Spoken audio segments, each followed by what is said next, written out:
As-tu déjà eu ce sentiment étrange que quelque chose ou quelqu'un essayait de te détourner subtilement de ta foi? Comme si une force invisible te poussait doucement, presque imperceptiblement, loin de la lumière? Si c'est le cas, laisse-moi te dire une vérité cruciale. Le diable ne se présente jamais sous la forme que nous attendons. Non, il ne vient pas toujours avec des cornes et une fourche. Il est plus malin, plus rusé, et surtout, il sait utiliser nos faiblesses contre nous. Aujourd'hui, nous allons explorer les 5 stratégies les plus efficaces du diable pour tromper les enfants de Dieu.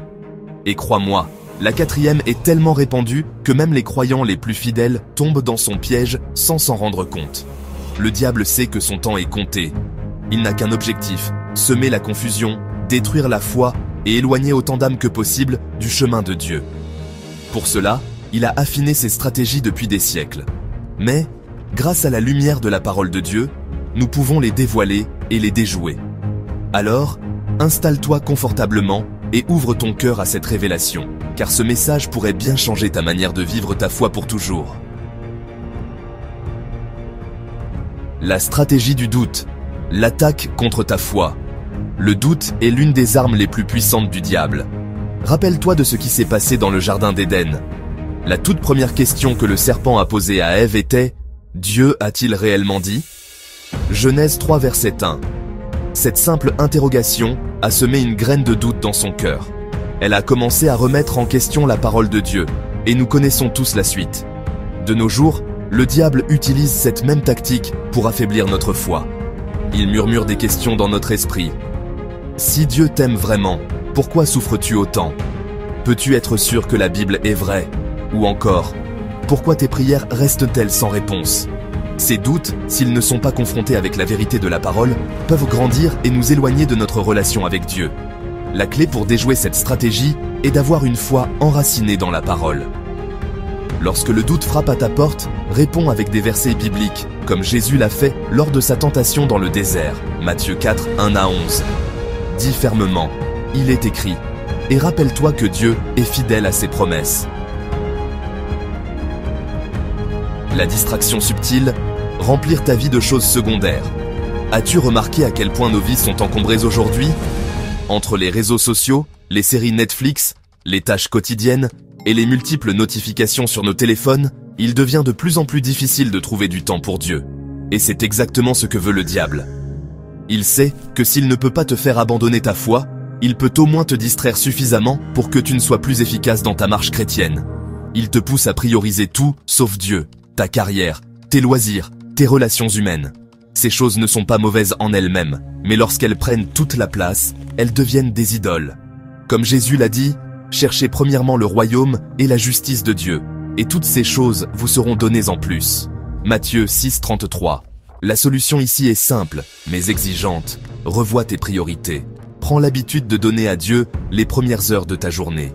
Éteins ton téléphone, ferme les distractions et consacre du temps à la prière et à la méditation. L'arme de la division, séparer les croyants. Le diable sait que l'unité dans le corps de Christ est une menace directe à ses plans. Il fera tout pour semer la discorde entre les chrétiens. Cela peut prendre la forme de querelles dans les églises, de désaccords sur des doctrines secondaires, ou même de jalousie entre frères et sœurs en Christ. Jésus a prié pour l'unité de ses disciples avant de monter au ciel, disant « Qu'ils soient un, comme toi, Père, tu es en moi, et que je suis en toi. » Jean 17, verset 21. Pourtant, combien de fois la division déchire nos communautés aujourd'hui? Pour contrer cette stratégie, nous devons marcher dans l'amour et le pardon. Refuse de laisser l'amertume ou l'orgueil s'installer dans ton cœur. Rappelle-toi que nous avons un ennemi commun. Et ce n'est pas ton frère ou ta sœur dans la foi. La banalisation du péché, rendre le mal acceptable. Voici une stratégie tellement courante que beaucoup ne la remarquent même plus. Le diable travaille dur pour faire passer le péché pour quelque chose d'inoffensif, voire de normal. Ce que la Bible condamne fermement, la société moderne l'approuve souvent avec enthousiasme. Prenons l'exemple des médias. Combien de fois voyons-nous des films ou des séries glorifiant l'immoralité, la violence ou l'avidité? Ces messages, subtilement intégrés, influencent nos pensées et nos comportements. Peu à peu, nous commençons à tolérer des choses que nous aurions autrefois rejetées. Mais la vérité est que le péché est toujours une offense devant Dieu, peu importe combien le monde essaie de le normaliser. Proverbe 14, verset 12 nous avertit. Telle voie paraît droite à un homme, mais son issue, c'est la voie de la mort. La vigilance est cruciale. Remplis ton esprit de ce qui est pur et saint, comme le dit Philippiens 4, verset 8. Tout ce qui est vrai, honorable, juste, pur, aimable, digne d'approbation, s'il y a quelque vertu et s'il y a quelque louange, que cela occupe vos pensées. La peur et le découragement, t'empêcher d'agir pour Dieu.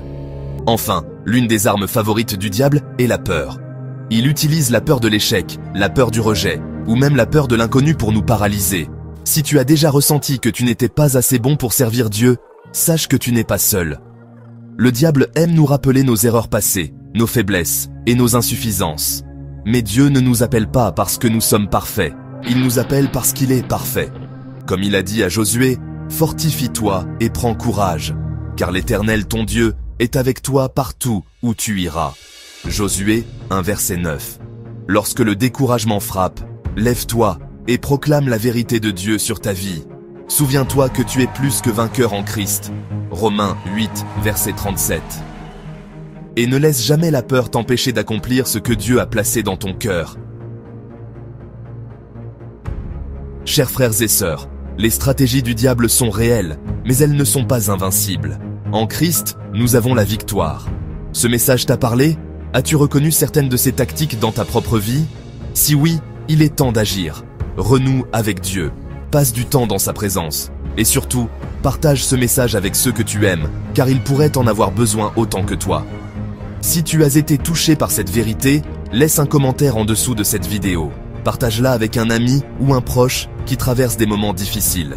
Et surtout, abonne-toi à cette chaîne pour recevoir plus de messages qui édifient et transforment.